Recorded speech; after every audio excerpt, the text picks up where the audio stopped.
에베소 3장 1절에서 13절까지의 말씀이 되겠습니다.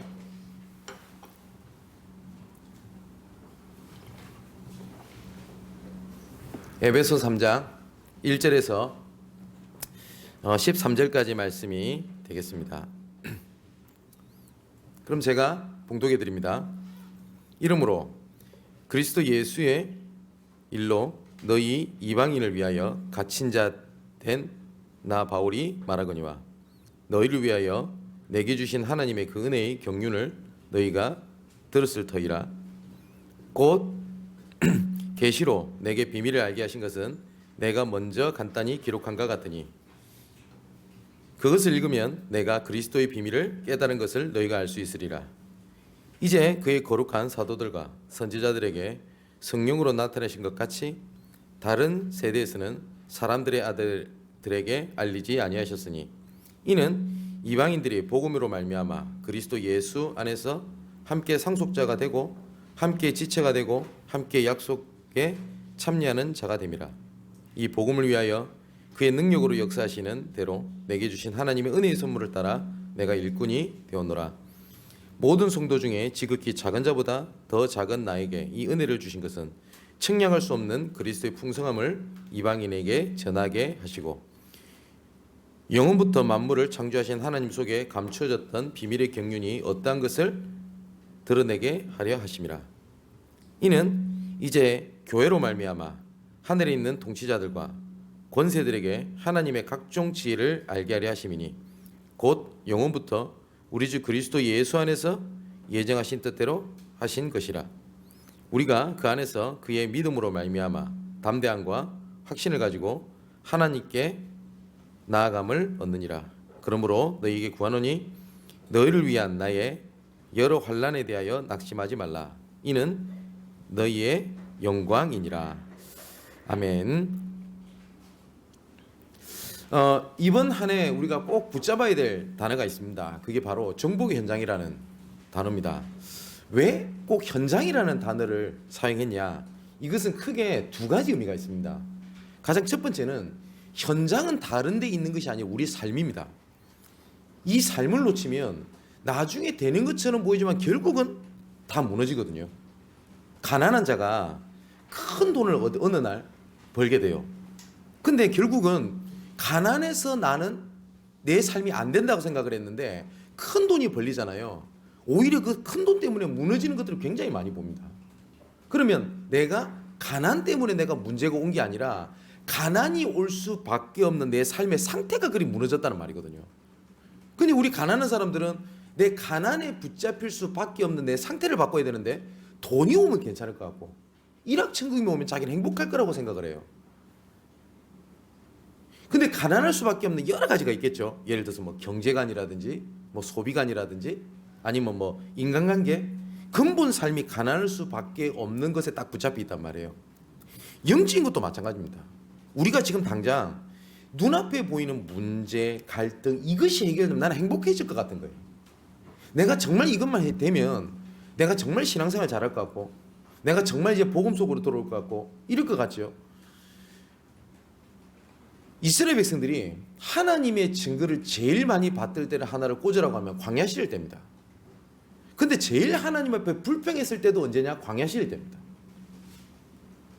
우리가 지금 당장 눈앞에 보이는 문제, 자녀 문제, 경제 문제 이 문제만 해결이 되면 나는 괜찮을 거라고 생각을 하거든요. 근데 그게 아닙니다. 쉽게 말하면 그것 때문에 내 삶이 무너질 수밖에 없는 내 영적 상태에 있다는 게 더 문제예요. 근데 많은 사람들이 내 삶을 포기를 해버리고요. 내 삶을 회피를 해버린 상황에서 자꾸 뭐라냐? 다른 데서 자꾸 응답을 찾으려고 그래요. 제가 이런 사람들도 많이 봤습니다. 꼭 다 그런 건 아니겠습니다만은 일반적으로 전도를 열심히 하는 사람들 잘 보면 그 중에서 많은 사람들이 보면 눈빛이 이글거려요. 얼마나 사명을 가지고 현장을 다니는지 몰라요. 근데 만나서 얘기해 보면요, 복음 얘기하고 전도 얘기하는데 그 뭔지 모르게 부담스럽고 뭔지 모르게 이 사람 좀 불편하다라고 느끼는 사람도 있습니다. 내가 남편 문제에 아니면 잔여물 여러 가지 영적인 스트레스를요 현장에서 풀어버린 거예요. 그러니까 증거도 일어납니다. 왜냐 복음 전하니까. 그러니까 가정에 여러 가지 내 삶 속에서 드러나는 문제 확 잡혀 있다 보니까 복음 전하는 현장에서 영적 스트레스를 다 풀어버린 거예요. 그러니까 응답이 오는 것처럼 보이는데 어느 날 보면 다 무너져 있어요. 저 그런 사람들 너무너무나 많이 봤어요. 한때 이름 있는 전도자였어요. 막 어떻대요. 어느 날 보면 다 무너져 있는 겁니다. 제가 우리 다락방은 아닙니다만은 인천에 한번 주한장로교회라고 있어요. 나 겸일 목사님 교회, 유명한 교회 있는데 그 교회에서 전도를 굉장히 잘했던 여자 지사님 한 분 계십니다. 이분이 한때 일학 스타였어요. 기독교계. 이분 간증 들어보면 야 이분 대단하다는 생각이 듭니다. 헌신적이고 어느 날 제가 소식을 들었는데 이분 신천지 빠져버려요. 그래가지고 자기가 복음 전했던 모든 사람들을 다 끌고 신천지 다 가버린 겁니다. 그럼 이 사람이 전도를 했던 게 진짜였을까요? 아니거든요. 뭐냐? 삶을 놓친 겁니다. 이런 사람들이 널려 있어요. 내 삶이 다 무너진 상황에서 내가 어디 가서 좀 될 것 같단 말이에요. 현장을 다 놓쳐버린 겁니다. 그래서 오늘 한 해 단어를 잡아야 될 것이 뭐냐? 종복의 현장입니다. 두 번째 의미는 뭐냐면 이 현장이란 말은 실제로 시작할 수 있는 곳을 의미합니다. 그게 무슨 말이냐면 대부분 내 삶의 현장이 무너지니까요. 회피하고 다른 데서 희망을 가지고 살아가요. 당장 좀 되는 것처럼 보이는데 결국은 무너지거든요. 그러니까 계속 이제 나중에 무너지다 보면 내가 도대체 어디서 무엇을 가지고 새로 시작해야 될지를 모르고 있어요. 우리가 새롭게 시작한다 했었을 때 새롭게 시작하는 가장 중요한 시작의 장소가 어디냐? 현장입니다. 이걸 놓치면 안 돼요. 진짜 기억하셔야 됩니다. 뭐냐? 무엇이 좀 되면 내가 새롭게 시작할 수 있을 것 같다. 내가 이것이 이루어지면 새롭게 시작할 수 있다. 이거 전부 속는 겁니다. 하나님께서는 요셉, 모세, 사무엘, 다윗 그 믿음의 렘넌트들이 있는 현장을 넘어서서 하나님이 뭘 주신 게 아니에요. 그 현장에서 하나님 말씀을 주신 겁니다. 그때 여호와의 말씀이 요셉에게 임하니라. 그 말씀이 붙잡아졌을 때 정복의 현장을 하나님께서 이끌어 가셨지. 요셉을 형들이 핍박받고 형들에게 핍박받고 무시당했던 그 현장을 끄집어내 가지고요. 새로운 것을 주셔가지고 하나님께서 요셉을 통해서 정복의 현장을 이끌어 가신 게 아닙니다. 하나님께서 어느 날 모세를 상처, 배경, 어려움을 다 없애버리고 난 다음에 야 출애굽의 리더 지도자로 서라. 하나님께서 그렇게 부르시지 않았다니까요. 어쩌면 그 현실, 그 삶, 그 자리에서 하나님께서 말씀을 주신 겁니다. 근데 많은 믿는 사람들이 수많은 렘넌트들이 말씀을 듣고 은혜를 받고 훈련도 받고 한다고 하지만 뭘 가장 놓치고 있냐? 새롭게 시작을 해야 되고 그 다음에 가장 중요한 응답이 있다라고 하는 계획이 있다라고 하는데 현장을 다 놓치고 살아가요. 그래서 정복의 현장이라고 하는 것은 특별한 거 하자는 게 아닙니다. 내 삶 속에 역사하시는 하나님의 절대 주권 속에 절대 계획을 찾아라는 거예요. 오늘 본문에 보니까 사도행전 2장에 보니까 하나님께서 바울을 통해서 이런 말씀을 주십니다. 정복의 현장에 대한 내용을 주셨거든요. 그게 지난주 2부 메시지입니다. 그 현장을 얘기하고 난 다음에 하반절에 이렇게 돼 있어요. 쉽게 말하면 이겁니다. 현장의 상황이 이렇지 않은 걸 너희들 봤지 않냐? 그런데 너희는 여기서 완전히 해방된 정복된 신분이다. 그리고 정복되어지지 못한 과거의 벽을 그리스도께서 십자가에 못 박혀 죽으시면서 모든 것을 허무시고 우리와 화평케 하셨다. 다 끝냈다. 그리고 너희들은 사도들과 선지자들의 발자취, 언약의 여정, 정복의 여정 속에 너희들은 세우심을 받은 거다. 그리고 그리스도 안에서 서로 연결되어서 언약을 성취해 나가고 계시는데 나도 이 흐름 속에 있다. 이 말을 한 겁니다. 바울이. 그 얘기를 하고 난 다음에 이러므로 라고 얘기를 한 거예요. 그 정복의 현장의 내용 속에 너희들이 있게 되니까 오늘 7절을 보니까 이렇게 돼 있거든요. 하나님의 은혜의 선물을 따라 너희들이 일꾼이 되었다. 8절에서 9절에 보니까 지극히 작은 나에게 은혜를 주신 것은 하나님께서 부르신 천명이 있다. 그래서 10절에서 11절에는 이렇게 되어 있습니다. 이 일을 분명히 이렇게 되어 있습니다. 교회를 통하여 하나님께서 이루어 가신다라고 되어 있습니다. 하나님께서 이 정복의 현장의 언약, 정복의 현장의 내용, 이 일을 어디를 통해서 일을 진행하시냐면 교회를 통해서 이루어 가신다는 거예요. 그래서 11절에 이 교회의 축복은 영원부터 우리 주 그리스도 예수 안에서 예정하신 뜻이다. 우리가 어느 날 보니까 교회에 모여 있고 어느 날 우리가 교회가 세워지고 내가 어쩌다 보니 이 교회에 와 있는 것처럼 보이는데 분명히 말씀에는 뭐라고 되어 있냐? 이 정복의 현장을 이끌어 가시기 위하여 하나님께서 교회를 통해서 일을 진행해 가시는데 이 교회는 하나님의 예정된 뜻대로 일이 진행이 되어져 간다. 그래서 12절에 이 뜻 안에서 그리스도를 믿음으로 말미암아 담대함과 확신을 가지고 하나님께 나아감을 이제 얻게 된 것이다. 정복의 현장을 하나님께서 말씀하시면서 뭔 얘기를 하셨냐? 이 일을 어디를 통해서 하시냐? 교회를 통해서 일을 진행하십니다. 자, 제가 신앙의 발판 10가지에 대한 얘기 많이 하지 않습니까? 가장 밑바닥에 뭐가 있죠? 하나님의 절대 주권입니다. 이게 무너지면 우리의 모든 신앙 발판 다 무너져야 됩니다. 모든 것은 하나님 계획 속에서 움직입니다. 그래서 절대 주권이라고 합니다. 이 절대 주권이라고 하는 것은 다른 데에 절대 영향력을 하나님 받지 않으십니다. 내가 좀 잘한다고 이 하나님의 절대 주권이 좀 빠르게 움직이고 내가 좀 못한다고 해서 멈춰지거나 하지 않습니다. 그 하나님의 절대 주권은 완벽하게 하나님 계획 속에서 움직입니다. 우리 지난주도 봤잖아요. 그의 안에서 예정하신 뜻대로 일을 행하시는 하나님, 이렇게 돼 있어요. 그 계획 속에 우리가 있는 겁니다. 이 절대 주권을 이루시는 하나님의 방법이 바로 그리스도라는 단어를 통해서 일을 진행하시는 겁니다. 그래서 우리가 하나님을 믿는다고 할 때 예수 그리스도를 통해서 믿잖아요. 하나님을 만나는 길도 그리스도를 통해서 하나님이 얻게 하셨습니다. 지금도 이 사단의 권세가 예수 그리스도 이름으로 말미암아 결박받고 무너집니다. 그래서 하나님의 방법 대신 그리스도가 두 번째 발판입니다. 세 번째 발판이 그러면 이 하나님의 역사가 성령 하나님의 능력이거든요. 이 성부, 성자, 성령, 성삼위 하나님의 역사가 신앙의 발판 네 번째, 반드시 어떤 근거를 가지고 역사하십니다. 네 번째가 뭐냐? 말씀입니다. 신앙 발판 네 번째입니다. 그러면 이 말씀을 하나님께서 어디에서 하나님께 일을 진행하시냐? 신앙 발판 다섯 번째가 교회입니다. 그리고 이것이 계속 쌓여졌다가 맨 끝에 뭐가 올라가 있냐? 전도제 상급, 우리가 말하는 응답, 그토록 바라는 증거가 올려져 있어요. 자, 그렇다면 성삼위 하나님의 말씀이 선포되는데 어디를 통해서 하나님께서 일을 진행하시냐? 교회라고 되어 있어요. 오늘 10절에 이렇게 되어 있습니다. 이는 이제 교회로 말미암아 하늘에 있는 통치자들과 권세들에게 하나님의 각종 지혜를 알게 하려 하심이니 곧 영원부터 우리 주 그리스도 예수 안에서 예정하신 뜻대로 하신 것이라. 우리가 그 안에서 그를 믿음으로 말미암아 담대함과 확신을 가지고 하나님께 어떻게 하여 나아감을 얻었다 라고 되어 있습니다. 그래서 교회입니다.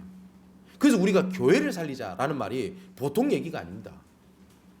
우리가 봤을 때는요, 세상 사람이 봤을 때 교회처럼 무능하고 능력 없고 가치 없어 보일 수도 있습니다. 그죠? 미련한 자에게는, 구원받지 못한 자에게는 이 십자가의 도가 미련한 것이지만 구원 얻은 우리에게는 하나님의 능력이 됨이니라.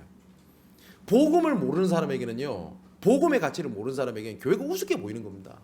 가난하지, 문제 많지, 갈등 있지.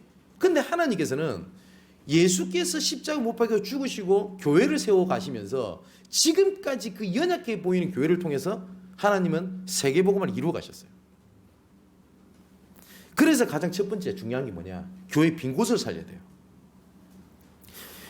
오늘 14절에서 19절에 보니까 여기에 바울의 기도 제목이 나오죠.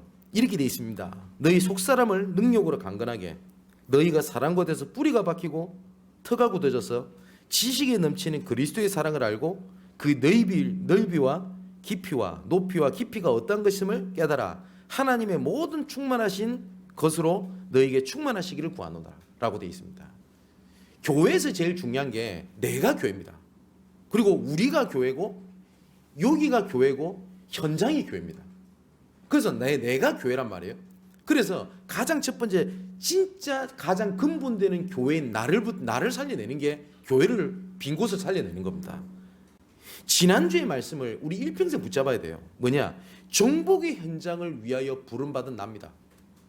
나는 부족해 보고 연약해 보이는데 분명히 하나님께서는 세계복음화 때문에 하나님이 나를 부르셨다. 그게 에베소서 1장이에요. 나를 살려내는 하나님의 계획이 지난주 오전 예배 말씀 속에서 진짜 그 답을 찾아내야 돼요. 내가 부족해서, 내가 연약해서, 내가 안 해서 내가 응답을 못 받는다? 아니라니까요. 하나님은 완벽한 시간표와 완벽한 계획 가운데 언약의 여정을 우리를 이끌어오고 계신다니까요. 하나님께서. 그걸 제가 아까 말씀드렸죠. 하나님의 절대 주권입니다. 그 하나님의 절대 주권 속에 하나님의 절대 계획을 가지고 우리를 이끌어가고 계시는 겁니다. 이것을 내가 언약으로 붙잡는 거예요. 이걸 보고 절대 언약이라고 합니다. 그때부터 보여지기 시작을 해요. 절대 여정이 보여집니다. 말씀을 통해서 하나님께서 나를 이끌어 가시는 걸 보게 됩니다. 어느 날 응답이 와 있다는 사실을 알게 됩니다. 그걸 보고 절대 응답이라고 합니다.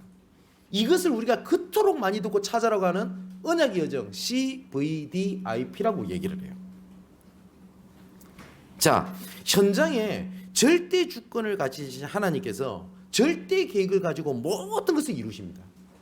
지난주 말씀대로 에베소서 1장 11절 12절에 보니까 모든 일을 그의 뜻의 결정대로 일하시는 이의 계획을 따라 우리가 예정을 입어 그 안에 기업이 되었으니 이는 우리가 그리스도 안에서 전부터 바라던 그의 영광의 찬송이 되게 하려 하심이라. 분명히 뭐요?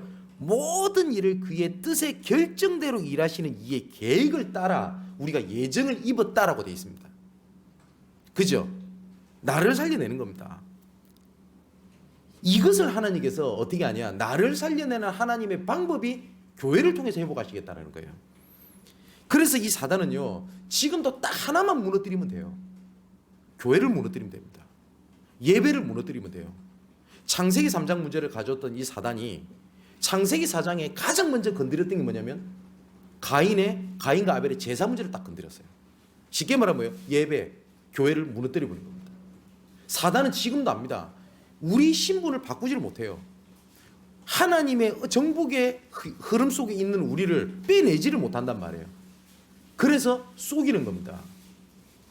그래서 속이는 가장 첫 번째 방법이 뭐냐? 교회를 무너뜨려 버리는 거예요.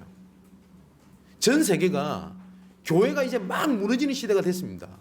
이제 대한민국도 본격적으로 교회가 무너지는 것이 눈에 드러나는 시대가 됐어요. 근데 이 교회를 통해서 하나님께서 정복 현장을 이끌어 가시는 하나님의 언약을 놓쳐가지고 내가 죽겠다, 내가 힘들다, 내가 어렵다 이러고 있는 도중에 교회가 무너져가고 있다는 게 눈에 들어오질 않는 거예요. 그래서 옆에 교회가 무너지고 세계교회가 무너지는 거에 가슴을 치는 전도자들이 현장에 없어요.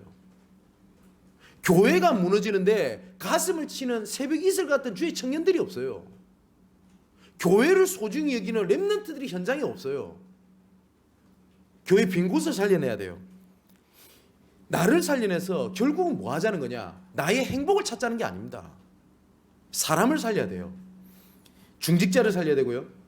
사람이를 살려야 됩니다. 그리고 새 가족을 살려내야 되고 가장 하나님의 미래, 교회의 미래인 우리 후대 렘넌트를 살려내야 돼요. 잠언 29장 18절에 보면 묵시가 없으면 백성이 방자행하거니와 라고 되어 있거든요. 이 단어가 조금 어려운데 제가 영어를 잘 못합니다만은 킹 제임스 성경에 보면 이 성경이 이렇게 되어 있어요.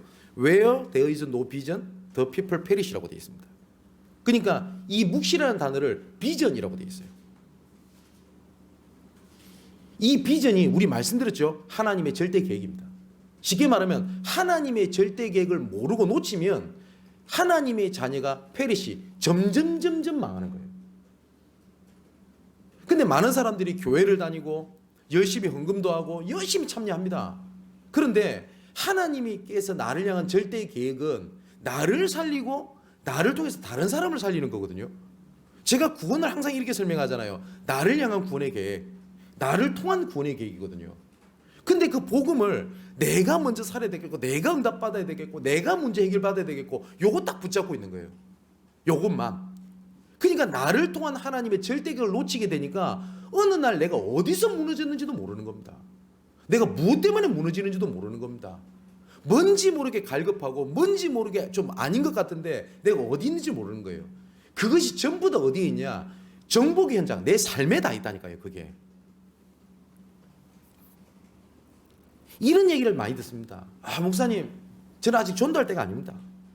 전도에 대한 얘기를 들으면 맞는데 난 너무 힘들고 나랑 너무 상관없는 얘기처럼 들립니다.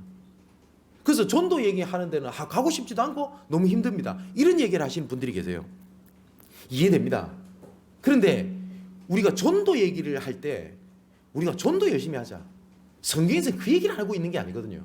성경은 전도는 되어지는 응답이라고 되어 있습니다.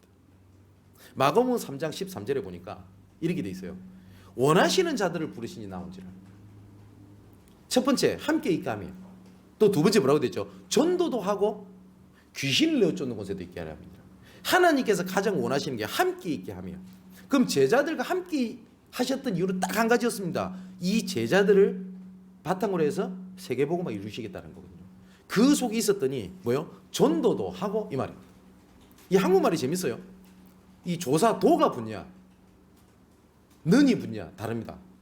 예를 들어서 상처 안 받을 우리 윤태용 목사님 예를 들면 탁구를 쳐요. 근데 윤태용 목사님이 사역도 잘하고 탁구도 잘 친다.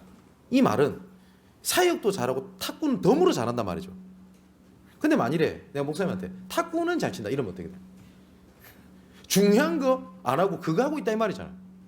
그죠? 근데 성경에는 전도도 하며 라고 되어 있다니까요. 전도 얘기를 하는 거는 전도를 열심히 하자는 게 아닙니다. 내 삶을 보라는 거예요. 내 삶 속에 하나님의 절대 계획을 보라는 겁니다. 그렇게 될 때 내가 아니라 하나님께서 창조하신 나, 내가 가지고 있는 무능, 내 현실이 아니라 하나님 주신 나의 것, 내가 어떻게 힘들게 살고 있는 내 현실이 아니라 하나님께서 보내신 나의 현장이 딱 보이기 시작을 하는 겁니다. 이 교회의 빈 곳을 살리는 것이 시급한 사역일 뿐만 아니라 이 응답이 영원한 사역입니다. 교회가 정복의 현장이 중요한 센터입니다. 그래서 교회를 살려내야 돼요. 그리고 나를 살리고 사람들을 살리고 교회의 빈 곳을 살려내야 되는 겁니다. 교회가 이 시대의 정복의 현장의 마지막 보루입니다. 교회가 무너지면 이 시대도 무너지는 겁니다. 자, 또 교회의 빈 곳을 살려내는 것 중에 중요한 것이 뭐냐? 내 영적 상태를 바꾸는 겁니다. 그리고 옆에 있는 사람이 영적 상태를 바꿔주는 겁니다. 이 사람이 멸망받을 수밖에 없는 상태에서 복음으로 언약의 여정 속에서 인도받은 상태로 바꿔주는 거예요. 그래서 오늘 본문이 이렇게 돼 있잖아요. 속사람의 능력으로 강건케 해라. 그리고 사랑 가운데서 뿌리가 받고 터가 굳어져서 지식에 넘치는 그리스도의 사랑을 알아 복음의 넓이와 길이와 높이와 깊이를 깨달도록 알도록 해라. 이겁니다. 영적 상태를 바꾸란 말이 이거거든요. 대부분 사람들이 우리 특히 렘넌트들 잘 도와야 될 것이 뭐냐면 마음 상태의 밭이 이미 무너져 있는 사람들이 너무나 많아요. 영적인 여유가 없는 겁니다. 그러다 보니까 지금 보세요. 대부분 영적 문제 있는 사람들이 보면 막 분주하게 움직입니다. 근데 짧은 시간, 조용한 시간을 가질 수 있는 여유가 없어요. 시간이 없어서 조용한 시간을 못하는 게 아닙니다. 내가 시달리고 누워있고 자빠졌을 때 시간 다 보내버려요. 그런데 진짜 하나님께 조용한 시간을 가져야 될 내 마음 상태는 다 놓쳐가 있는 겁니다. 렘넌트들이 조금만 내 휴대폰을 내려놓고 게임기를 내려놓고 5분이든 10분이든 조용한 시간을 가질 수 있으면 괜찮아요. 근데 많은 지금 젊은이들과 렘넌트들이 보면요, 휴대폰을 잠시 못 놔요. 뭐라도 해야 돼요. 그 정도로 마음 상태가 영적인 여유가 없어요. 이거를 도와주는 겁니다. 그래서 이번에 제가 그 청소년 수련회를 교회 산다는 얘기를 들었는데 애들이랑 많은 프로그램을 하는 것도 중요합니다만은 조금 편안한 시간을 가지고 생각을 하고 대화할 수 있는 시간을 마련해 주는 것도 필요해요. 당장은 눈에 안 들어올 수 있습니다. 자, 영적 문제 있는 사람들이 아까 말씀드렸던 것처럼 지금 조용한 시간을 가질 수 있는 영적 여유가 없다 보니까요, 당장의 느낌 있잖아요. 불안해하다, 염려가 된다, 걱정이 된다, 작은 것에 크게 보이는 거 있죠. 이게 말씀보다 앞서요. 그래서 내 모든 내 생각과 뇌와 내 영적 상태를 다 장악을 해버리는 겁니다. 말씀에 집중하지 못하도록. 그래서 조금 이런 사람들을 도울 때 막연하게 야 믿으면 된다, 막연하게 야 하면 된다 라고 가르치는 것이 아니라 이 말씀 속에서 내가 묵상을 하고 내가 이 말씀 속에서 내가 조용한 시간을 가졌던 것들을 서로 포럼을 하고 나누는 겁니다. 거기서 굉장히 많은 것들이 나옵니다. 어쩌면 설교 시간에 하지 못하는 사역을 미션홈에서 할 수 있어요. 이 설교 시간에 하지 못하는 일을 다락방에서 할 수 있고 지게에서 할 수 있습니다. 그래 놓고 이 사람이 조금만 말씀에 집중하고 기도에 조금 집중할 수 있는 영적인 여유가 생기면 그때부터 치유는 시작이 돼요. 그래서 사역자들이, 그리고 사역을 내가 그 대상자한테 꼭 기억해야 될 단어가 있습니다. 수용, 초월, 그리고 이것을 하는 말씀입니다. 세 번째. 이 수용이라는 말은 무슨 말이냐면 제가 가끔 이런 얘기를 많이 들어요. 어떤 문제가 딱 생겨서 얘기를 하면 내 영적 문제인데 어쩌란 말입니까? 나 해도 안 되는데 어쩌란 말입니까? 이 얘기를 해요. 근데 이 얘기는 내 상황을요 하나님 앞에 수용 인정 안 했다는 말이에요. 아니 그거는 수용이 아니라 체념이잖아요. 그죠? 저 사람이 영적 문제 때문에 그렇구나. 아 진짜 이 사람을 도와야 되겠다. 이게 수용이지. 에휴 영적 문제인데 어쩌란 말이고 그냥 놔둬야지. 그거는 체념이고 포기입니다. 내 스스로도 마찬가지예요. 내 자신의 절대 불가능함을 하나님 앞에 인정하는 거예요. 그래서 잠언 3장 6절에 보니까 너는 범사에 그를 인정하라. 그리하면 내 길을 어떻게 한다고요? 지도하시리라고 되어 있어요. 하나님께서는 안 되는 거를 해보려고 발부둥치라고 하지 않으셨어요. 인정하라는 거예요. 하나님 앞에. 그걸 보고요 수용. 그럼 그때부터 뭐가 나오냐? 영적 문제 때문에 내가 비록 이럴지라도 하나님께서 나를 넘어서게 하실 것이다. 그래서 나는 그리스도가 필요하고 지금도 나는 그리스도밖에 없다. 그래서 나는 오직 그리스도 할 이유가 나 여기에 있다. 이게 초월입니다. 그때부터 말씀이 들려요. 수용, 초월, 말씀입니다. 그래서 내 스스로를 상대방을 수용하는 게 뭐냐? 하나님 앞에 인정하는 겁니다. 우리가 CVDIP 언약의 여정을 설명하는 여러 가지가 있잖아요. 가장 첫 번째가 뭡니까? 내 절대 불가능을 인정하는 겁니다. 그럼 그때 절대 가능의 이름인 그리스도가 오직이 돼요. 그때부터 뭐가 보이냐? 절대 목표가 보인다니까요. 그 절대 목표 속에서 하나님께서 이루어가시는 절대 여정, 하나님의 응답이 나와요. 거기서 마지막 하나님 작품이 나오지 않습니까? 그래서 다른 사람을 돕고 나를 살리기 위해서 뭘 하는 거냐? 수용, 초월, 말씀입니다. 자, 이제는 두 번째입니다. 이 교회의 빈 곳을 살려가지고 이젠 교회의 빈 곳을 살려 이제는 어떻게 하냐? 현장으로 이제는 곳곳에 우리가 흩어지는 자입니다. 쉽게 말하면 파송입니다. 모이는 교회, 흩어지는 교회를 얘기를 합니다. 자, 그래서 이번 언약의 세 가지를 반드시 기억을 해야 돼요. 원단 메시지. 가장 첫 번째가 뭐냐? 영적 통신망의 파수꾼입니다. 이 파수꾼이라는 단어가 굉장히 중요한 게 뭐냐면 아까 제가 그 수용, 초월, 말씀이라고 말씀을 드렸죠. 이 파수꾼이 눈이 얼만큼 중요한지 아십니까? 이 파수꾼이 경계를 쓰다가 현장 상황을 잘못 보고 전달을 하면 전체가 무너질 수 있고 위험해질 수도 있어요. 그래서 이 파수꾼은 잘 봐야 돼요, 현장을. 교회에 여러 가지 일이 일어날 때 어떤 중직자는 응답을 보는 사람이 있고요. 어떤 중직자는 시험에 드는 사람이 있습니다. 초대교회가 정말 큰 갈등의 문제가 일어나요. 정말 웃기다는 일입니다. 가난하니까 이해되죠. 네가 좀 더 가져가니 내가 좀 더 가져가니 이것 때문에 중지에 싸워버려요. 성도들이. 얼마나 웃깁니까? 이 초대교회가 어떤 교회인데요? 예수께서 부활하시고 직접 목회했던 제자들입니다. 근데 지금 당장 먹고 사는 일 때문에 갈등하는 겁니다. 그때 이 초대교회 사도들이 인도 잘 받았죠. 뭐냐? 그 갈등 문제가 중직자 시대를 여는 응답이었어요. 자, 우리 양문교회에 제가 분명히 말씀드리겠습니다만 문제 많이 생길 겁니다. 온갖 오해, 갈등, 핍박 막 올 겁니다. 이때 우리 중직자분들이 응답을 찾아내냐? 갈등을 찾아내야 하는 겁니다. 옆에 우리 랩런트들이 그걸 보고 자라요.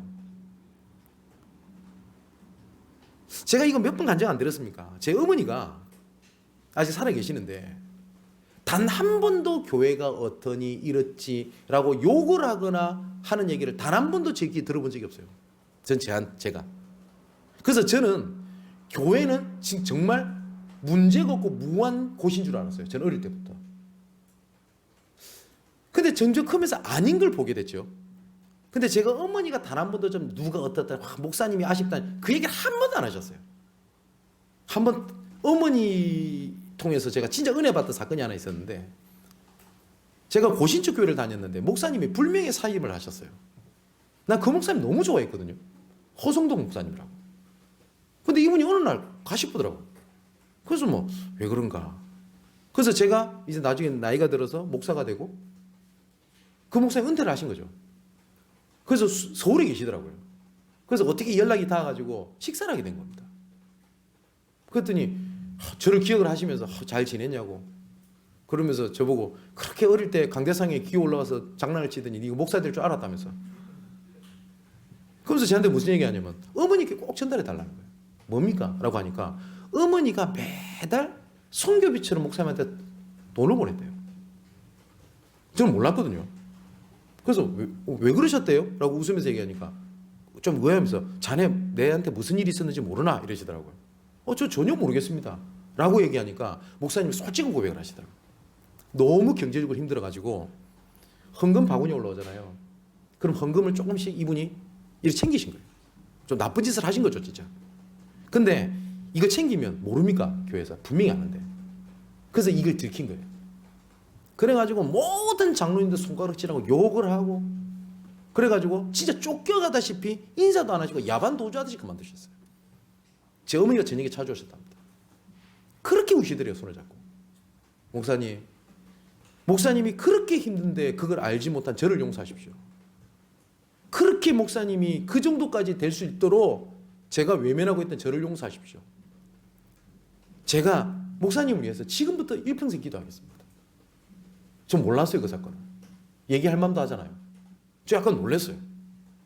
몇십 년을 어머니가 그럼 그때 우리 집 형편이 좋았냐? 안 좋았어요. 어느 정도까지 안 좋았냐? 제가 소풍도 제대로 못 갔다니까요. 근데 어머니가 그 어려운 가운데서도 목사님 계속 또 참 감사할 일이죠. 사랑하는 성도 여러분, 제 어머니 얘기를 드리는 겁니다만은 제 어머니가 중학교밖에 못 나오셨어요. 공장에서 일을 했던 일명 공순입니다. 배우신 것도 없어요. 지금도 제 어머니가 교회가 어떻든 누가 장로님이 어떻든 단 한 번도 제 귀에 들어온 적이 없어요. 제 어머니한테 내가 이분 목사님 만나서 이런저런 얘기를 하니까 꼭 그 얘기를 하실까 싶으니까 갑자기 화를 바르 내세요. 그 얘기 하지 말라고. 어디서 들었는데요? 그 다 헛소문이라고. 나 그 직접 들었는데. 자, 사랑하는 성도 여러분, 영적 통신망의 파수꾼이란 말이 이 말입니다. 뭘 보냐? 그럼 이때 어떤 일이 벌어냐? 시공간을 초월하는 하나님의 능력이 여기서 나옵니다. 그때 하나님 앞에 중심을 들였던 기도, 그때 붙잡았던 말씀, 이런 것들이요 현장 속에서 쫙 소통되기 시작하는 거예요. 파수꾼이란 말은 이 말입니다. 올바른 현장을 보는 거란 말이에요. 그렇기 때문에 혼자라는 생각의 틀을 벗어나셔야 돼요. 말씀과 기도로 옆에 있는 사람한테 서로 도움을 구하는 겁니다. 내가 힘드니까 옆에 사람 보고 기도해 달라고 하는 것은 자존심이 아니에요. 교회 축복을 놓치는 겁니다. 그죠? 그래서 혹시 옆에 있는 사람한테 계속 말씀과 기도로 소통하려고 해도 잘 안 듣잖아요. 그럼 예수님 말을 인용해서라도 얘기해 줘야 돼요. 내가 진실로 내게 이르노니 손 좀 잡아줘 라고 얘기를 해야 돼요. 그게 교회입니다. 그런데 옆에 있는 사람들이 무너져 가고 있는데도 모르는 거예요. 자, 영적 통신망. 이걸 가지고 뭘 하는 거냐? 치유에 도와주는 겁니다. 이거 여기 두 번째 2강이죠. 영적 의사입니다. 뭘 할 수 있도록 도와주는 거냐? 말씀에 각인. 말씀에 각인하는 하나님의 방법이 뭐냐? 집중입니다. 이제는 말씀의 뿌리를 내리는 것은 말씀을 이해하고 정리해 주는 거예요. 우리 세 가족 중에서 말씀에 대해서 궁금해하는 사람들 되게 많습니다. 이런 사람들 얘기를 좀 도와줘야 돼요. 특히 우리 다락방은 용어가 많거든요. 이 단어들이 함축된 의미가 많습니다. 이거를 일일이 설명을 못 하잖아요. 옆에 있는 중직자들 그리고 일반 성도들 우리 사역자들이 옆에 도와주는 겁니다. 그리고 이 말씀에 체질을 하는 방법이 뭐냐면 이 말씀을 적용하고 이 말씀의 성취를 보는 눈입니다. 근데 이 말씀을 어떻게 적용하는지 모르고 방치되어 있는 새가족들이 있단 말이에요. 그걸 도와야 돼요. 세 번째입니다. 우리는 그냥 대사가 아니라 서밋 삼중직의 대사다. 이게 원단메시지 상강입니다. 그래서 생각이 올바라야 돼요. 생각에 대한 서밋입니다. 물질을 봤을 때 아니면 문제를 봤을 때 어떤 생각을 하냐, 그게 서밋입니다. 자, 또 마음에 대한 서밋입니다. 이제 상처가 내한테 걸림돌이 아니구나. 예수께서 분명히 말씀하셨습니다. 이전 것은 지나갔으니 보라 새 것이 되었도다. 그죠? 분명히 하나님께서 이전 것은 끝났다라고 말씀하셨어요. 이제 영적 서밋입니다. 이때는 내 나이, 현실, 위치 이 상황과 상관없이 하나님께서 나 영적인 서밋을 딱 올려놨어요. 그리고 내가 영적 서밋의 자리에 있게 되면 주변 사람들이 보고 은혜 받고 따라옵니다. 내가 청년인데 내가 아직 나이가 어린데 그거하고는 아무 상관이 없어요. 여기에서 하나님께서 굉장히 미래에 대한 답을 주십니다. 그게 미래 서밋입니다. 그 미래 서밋 속에서 하나님께서는 기능 그리고 현장의 흐름을 바꿀 수 있는 문화 이런 서밋으로 하나님께서 부르시는 거예요. 조금만 교회의 빈 곳을 살려내는 역할을 하는 겁니다. 예수께서 분명히 만왕의 왕으로 오셨습니다. 만주의 주가 되십니다. 그리스도께서 만왕의 왕이시라는 말은 우리에게도 만왕의 왕이시지만 그 그리스도는 온 인류의 불신자들 위해서도 왕 중의 왕이십니다. 근데 그분이 어떻게 오셨냐? 종으로 오셨어요. 종된 모습으로.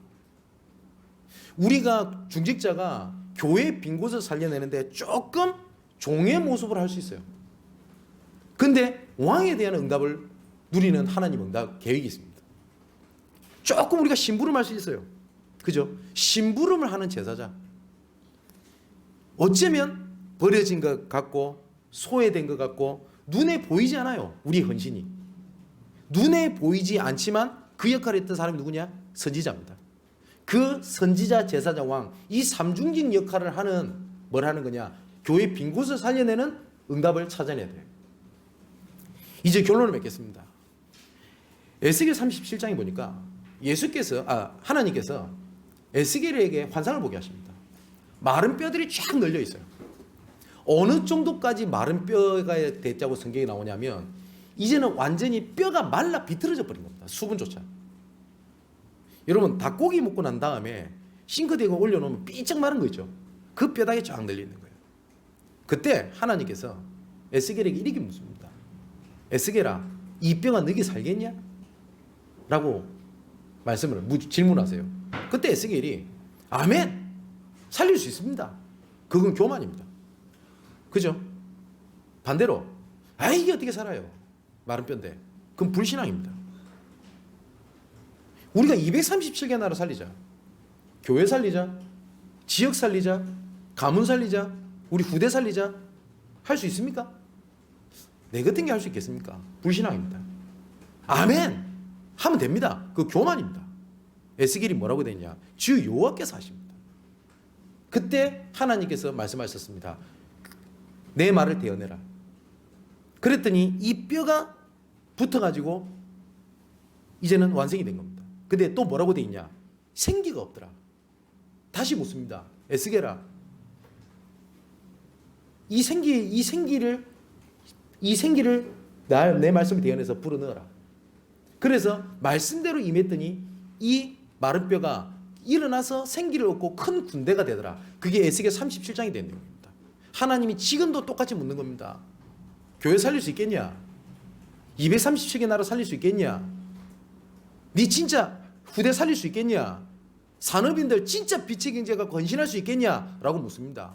아멘, 할 수 있습니다. 미안하지만 교만입니다. 우린 못합니다. 저한테 만일에 237개 전 세계를 다니면서 선교하라, 저는 못합니다.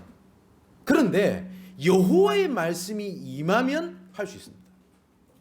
그죠? 그래서 하나님께서 오늘 우리에게 말씀을 주신 겁니다. 뭐라고 주신 거냐? 정복의 현장에 유일한 교회로 하나님 너를 불렀다.